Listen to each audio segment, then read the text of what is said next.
Je suis assez inquiet par le fonctionnement de la Bibliothèque nationale de France, et ce à plusieurs titres. Il y a des dysfonctionnements évidents, des relâchements dans la conservation, notamment des documents anciens. J'en donnerai au moins deux exemples. D'une part,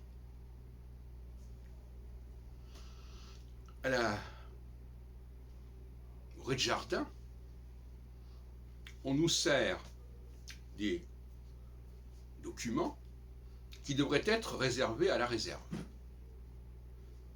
Alors c'est marqué hémicycle. Ces documents ne comportent pas de code barre, si ce n'est sur une feuille, sur un signet détaché et qu'on peut mettre sur n'importe quoi. Là, c'est marqué hémicycle, mais en fin de compte, on ne respecte pas cette notion-là. Et il ne propose pas non plus systématiquement des serpents et des coussins pour mettre les ouvrages. Il ne veille pas non plus à ce que l'on se limite à l'utilisation du crayon papier. Alors, inversement, la bibliothèque de l'Arsenal, qui fait partie de l'ensemble Bibliothèque nationale, on est très attentif à l'usage du crayon. Et on veut aussi que les gens utilisent des dispositifs de serpentin, etc. Mais, quand on rend les ouvrages, on ne vérifie absolument même pas si ces ouvrages correspondent à ceux qui ont été empruntés.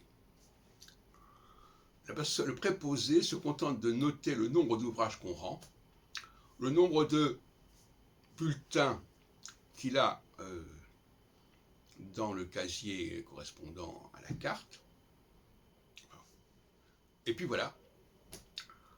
Et il n'y a même pas de contrôle à la sortie pour savoir si les gens ont bien rendu leurs ouvrages.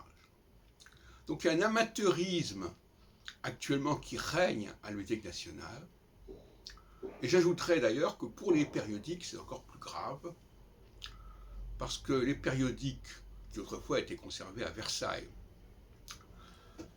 on vous donne une enveloppe ou un dossier avec des périodiques, vous les rendez et on ne compte pas le nombre de numéros qu'on vous a donnés dans cette enveloppe.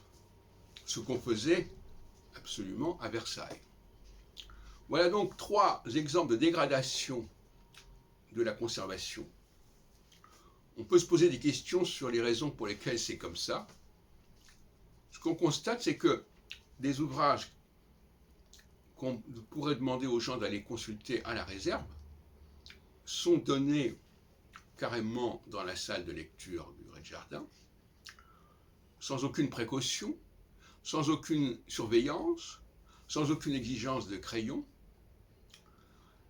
Et est-ce que c'est pour soulager la réserve, pour éviter que les gens viennent à la réserve, où il y a très peu de monde? On ne sait pas très bien.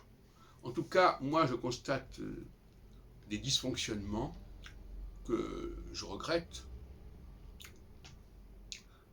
dans la gestion du fonds ancien de la Bibliothèque nationale, aussi bien au site Tolbiac qu'au site Arsenal.